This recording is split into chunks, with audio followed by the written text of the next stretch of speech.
AI just told me with great confidence that you can see the Great Wall of China from space. Spoiler alert, you cannot. If you've ever been burned by AI giving you the wrong information, this video is for you. I'm Liz Moyer, Doctor of Strategic Leadership. As an Air Force officer, I've served at the Pentagon, deployed around the world, commanded a squadron, and worked with Joint and SOF. I know what it feels like to be overwhelmed, especially when AI gives you the wrong answer. Here's what you need to know. Confident does not equal correct. In the next 5 minutes, I'll share with you some red flags that you need to look out for, ways that AI can hallucinate, and questions that you can ask it to get better answers. Make sure you stay till the end, and I'll go over a few prompts that are very helpful. My experience as an NCAA softball athlete has really helped me in learning about how to be skeptical with AI. In the world of sports, scouting reports are really important. My pitching and batting stats improved significantly when I changed how I looked at scouting reports. I used to just focus on one piece of data. So my bias was to look at numbers, anything that had to do quantitatively. And while that was really helpful, there was all this other content that I could have been gathering to help verify that the strategy we were developing to play our opponent was correct.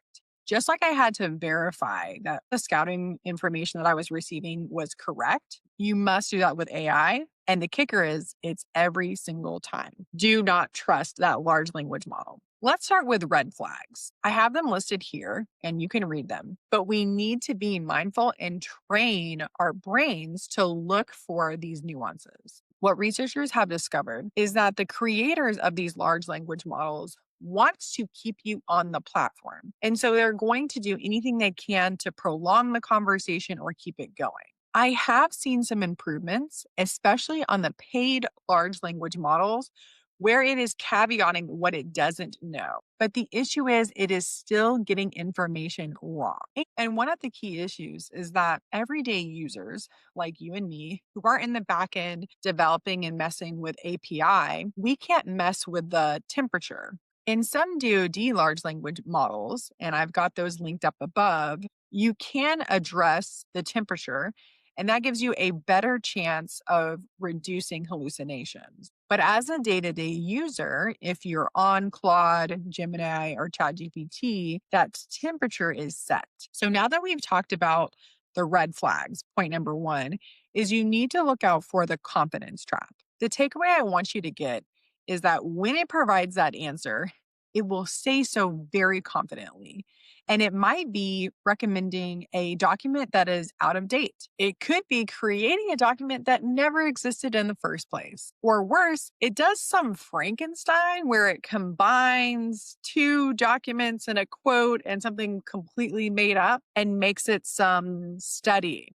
And even though you're not the expert, because that's why you're asking the question, you've got to scrutinize, be critical. You have to assume that it is wrong instead of assume it is correct. So if you know the red flags and you understand the confidence trap, then when you are using AI, you can employ some questions that will help you to verify this information. Let me show you a quick demo. So I'll hop into Claude, and this is the free version. And I'll ask it, who are the leaders in AI? I've done some videos on prompt engineering. And if I were to grade myself, this isn't the best one, but we often are looking for a quick answer from AI. And I want to show you what happens when we do this. The results come out with some major tech companies, AI first companies, and research leaders. So, point number three is that you want to have a verification process. It doesn't have to exactly be like this, but these are three questions that I have created that help every single time. The first question asks, where did you get this information and can you provide the specific source? What we have forced the large language model to do is really show its work. The answer says, I should clarify, this comes from my training data. And then it gives me, well, the cutoff is January 2025. It's explained the rationale. It said, well, I haven't gone to an article. I haven't pointed this because I already knew this information. So you're able to see a little bit of its bias.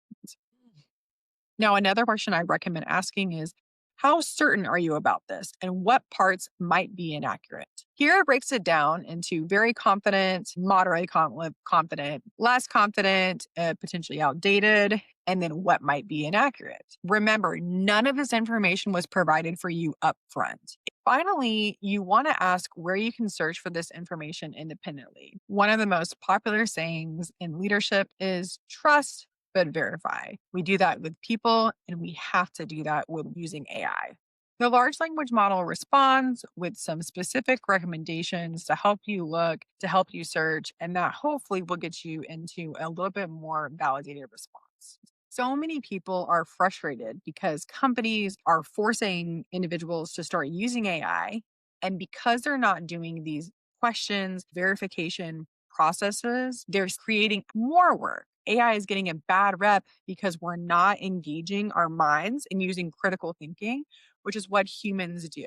In the comments below, I've gone over my 3 favorite anti hallucination prompts. There's the honesty prompt, the source demand, and the uncertainty check.